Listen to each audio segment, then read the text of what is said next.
Bubble gum ప్రేమ గురించి మాత్రమే కాకుండా సెల్ఫ్ రెస్పెక్ట్ ఉంది, ఫ్రెండ్షిప్ ఉంది,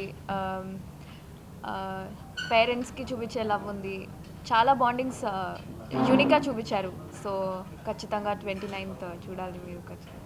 విజయవాడ రావడానికి ప్రధాన కారణం అంటే ఇక్కడ క్రౌడ్ యూత్ అందరూ క్రేజీ ఉంటారు అండ్ సినిమాలు బాగా చూస్తారు కాబట్టి మా సినిమాని కూడా క్రేజీగా ఆదరిస్తారని కోరుకుంటూ ఇక్కడికి వచ్చామండి. ఇంకా మీకేమైనా అడగాలంటే అడిగేసింది. బబుల్ గమ్ అనేది ప్రైమరీగా లవ్ స్టోరీ అండి. అంటే ప్రేమలో ఉండే ఇష్ట కష్టాల గురించి, ప్రేమలో పడిన తర్వాత కష్టాలు, ఈ జనరేషన్ యూత్ ప్రేమ ఎలా ఎక్స్ప్రెస్ చేస్తున్నారు అండ్ ఈ జనరేషనే కాదు ఎవరైనా కూడా లవ్లో పడి ఉంటారు. సో ఆ లవ్ని మళ్ళీ ఎక్స్పీరియన్స్ చేయడానికి థియేటర్స్కి వచ్చి చూడాలని కోరుకుంటున్నా.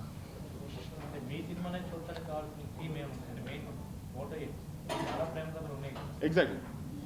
చాలా ప్రేమ కథల కన్నా చాలా డిఫరెంట్ అని నేను నమ్ముతున్నా. ఎందుకంటే ద వే రవికాంత్ స్టోరీ రాసిన విధానం కానీ మొత్తం ఈ జనరేషన్లో లవ్ ఎలా ఎక్స్ప్రెస్ చేస్తున్నారు అనేది నాకు తెలిసి నేను చూపించినట్టు ఎవరు చూపించలేదు ఇప్పటి వరకు తెలుగు సినిమాలో.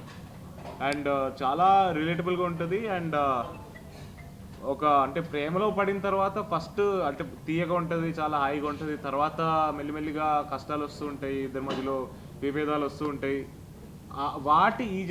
వాటిని ఈ జనరేషన్లో ఎలా నడుస్తుందో అనేది మెయిన్గా చూపించాం. అండ్ మెయిన్గా సెల్ఫ్ రెస్పెక్ట్ అంటే ఒకరిపైన వాళ్ళపైన ఉండే గౌరవం అనేది అందరికీ రిలేటబుల్ టాపిక్.